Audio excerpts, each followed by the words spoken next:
This here is the HMV Model 905 television and wireless set from 1938. This was sold on the 3rd of March 1939 to a Mrs. Trollope of 39 Westbury Road, London, North 11.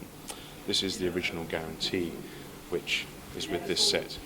This makes it one of the oldest working pre-war television sets in the country, if not the world. There are only a handful left in this country, and this set is, as you can see, working, showing a Laurel and Hardy film, which is quite appropriate because this film was released the year this set was made, and this has been restored to working condition. The parts that we used to restore it, to get it run up in the chassis, used all period components. There is not one capacitor, one resistor, one valve in here which does not predate 1939. The voltages in these sets are terribly dangerous. That voltage, because it's mains derived from the transformer which lies in this set about here, is lethal. If you were to touch it, you would be killed.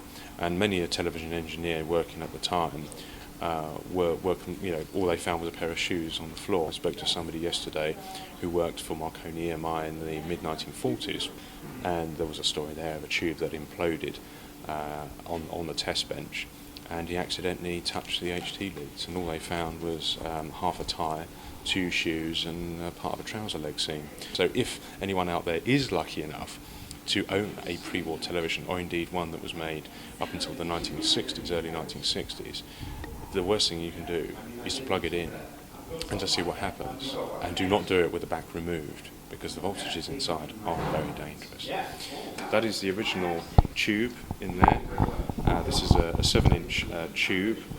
You'll also notice in the centre there's a dark circle.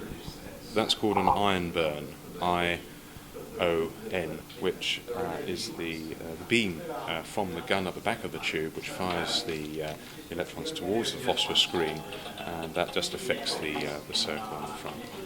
What you're seeing is a 405 line picture as it would have been transmitted in the 1930s.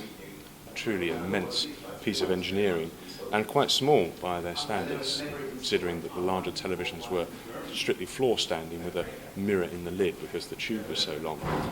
This is a tabletop model, and originally it cost 29 guineas, which was a quarter of a house or half a car.